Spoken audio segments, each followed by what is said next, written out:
Hello and welcome to a new video. In today's video, we're going to take a look at the most broken Pokemon for this meta. It's going to be Tinkaton. I already talked about it in my top team video if you have seen this one on how strong Tinkaton actually is. And the main reason for this is of course the typing that this Pokemon has. It's going to be a Fairy and Steel type Pokemon. There are other Fairy and Steel type Pokemon that you could also choose as well, like the Klefki or like the Mawile, but none of them have the bulk or the moveset of this Pokemon here. To be fair, Mawile gets quite close to it. It really doesn't have the bulk, it's a little bit less bulky, but it has at least like Fairy Wind, it has Play Rough as well. It doesn't have Boulder's as a coverage move. Boulder's is cool as a coverage move, but it's also not really helping you that much in this meta. Because a lot of the Pokemon that you would want to hit with it are kinda not there, but then again, there are some poison type Pokemon, like the Drapion here, which you're going to be able to deal with quite well.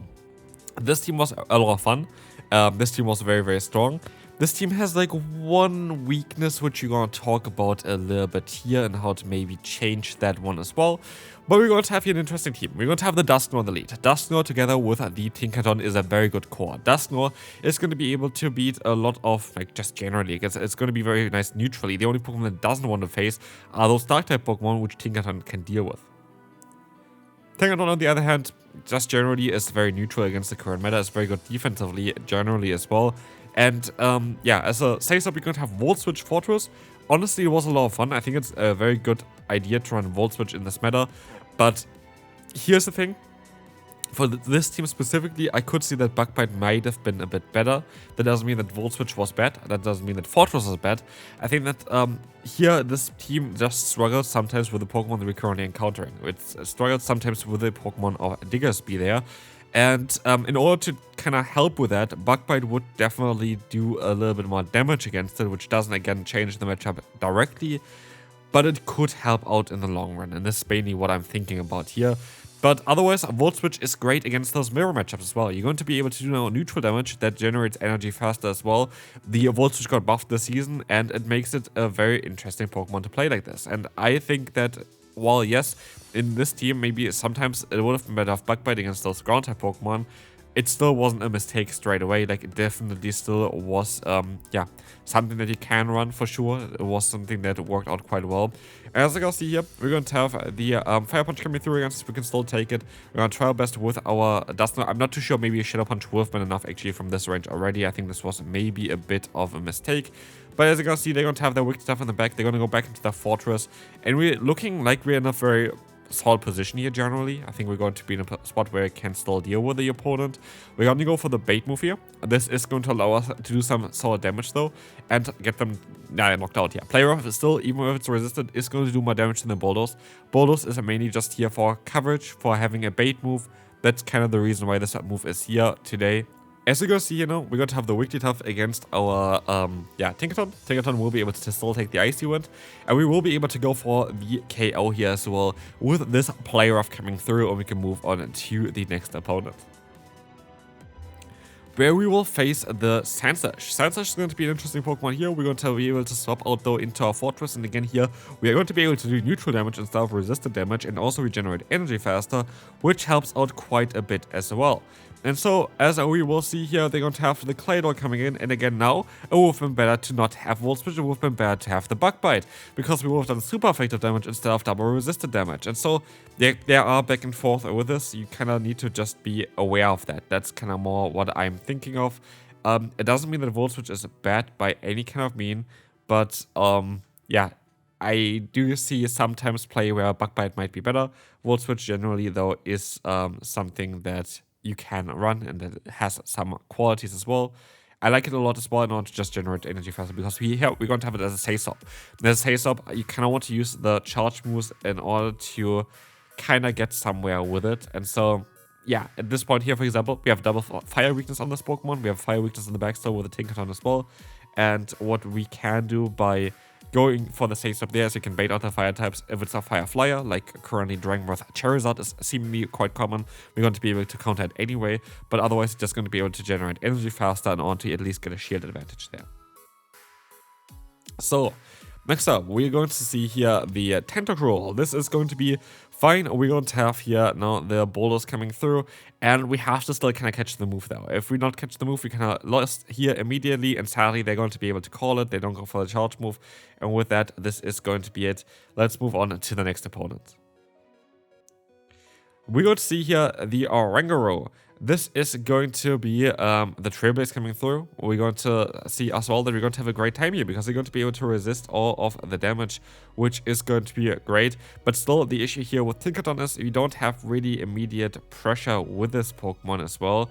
So we don't have like fast move pressure really. We see here the damage doesn't really do anything. And as we will see as well, we're going to be able to now go ahead and go for the KO. This is going to allow us to now move on into the next matchup, which is going to be against the Dugong. And honestly, against Dugong, we're going to have a lot of play now, which is going to be something that is great to see. Playoff is coming through, and we are going to be able to go ahead and go for another charge move here as well with the boulders and get them a little bit lower. But now we're going to have here our Volt Switch user, which didn't get the Volt Switch through. We should have got a free fast move in here, but we didn't, which is kind of unfortunate. But as we will see here, we are going to be able to go ahead and let the drill run go through. We have now the Charizard coming in. As I said before already, this could be somewhere where it would be kind of worth it to have Volt Switch as well. We still have our Pokemon there in the back, but I'm not too sure we're going to be able to utilize it that much. I think we can, because what we can do now is we are going to be able to go ahead and go for the charge move. And with that, we are going to be alright. We're going to still just let the move go and have now the shields for our Fortress, which can go for the super effective Volt Switch, which should be able to knock them out in at least 2 of them. And like this, we can go ahead as well, go for another move here. We can shield again, just in case, and we can now move on to the next battle, because now we just need one more charge move to knock them out, and this is going to be it for the Dugong. Like, honestly, Volt Switch is really cool in those scenarios. Like, we would have not been able to do it with the Dragon Breath version here, and we can move on to the next one. Next up, we're going to see here the Clodsire.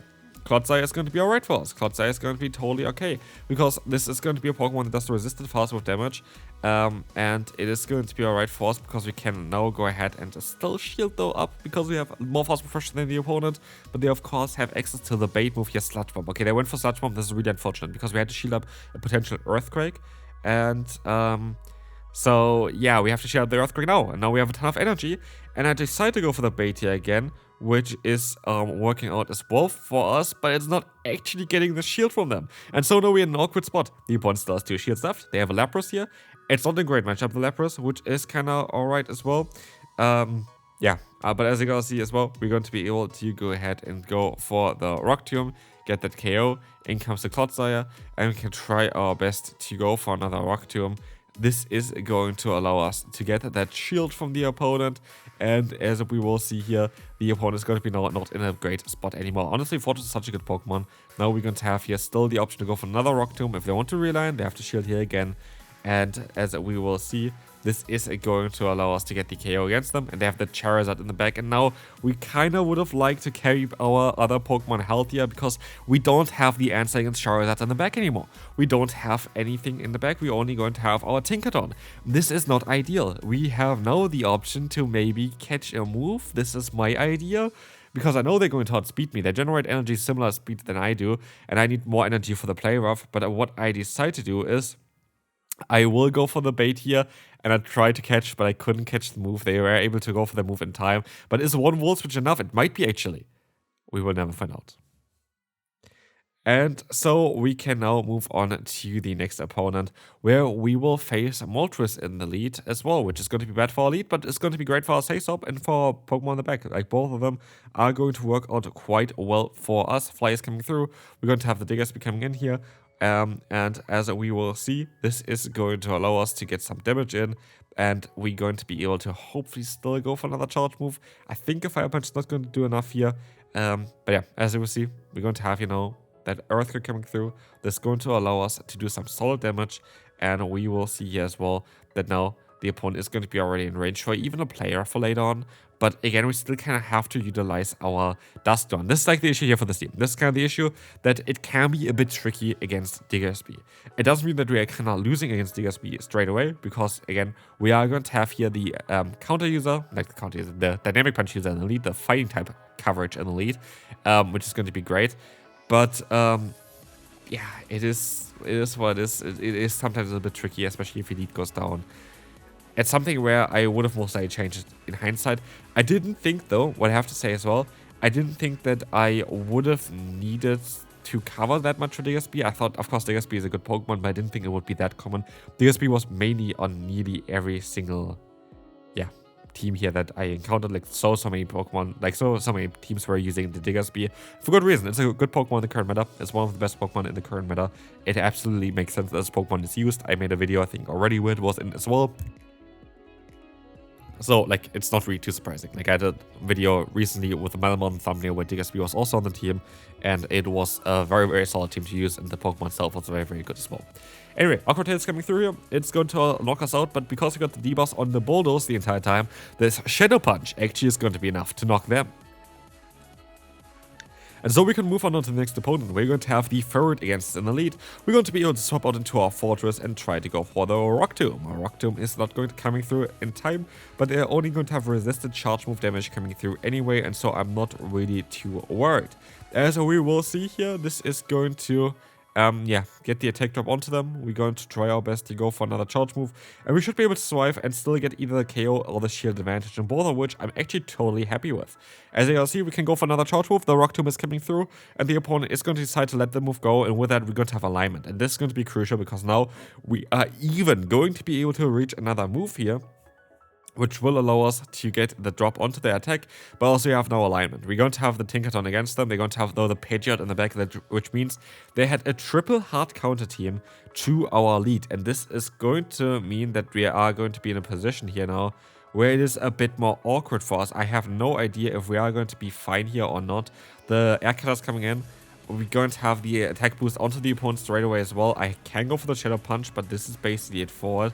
I have no idea if this is going to work or not. And as we will see here, we're going to try our best. We're going to decide to go ahead and go for the no shield onto the Air Cutter, expecting it's not going to be a Brave Bird.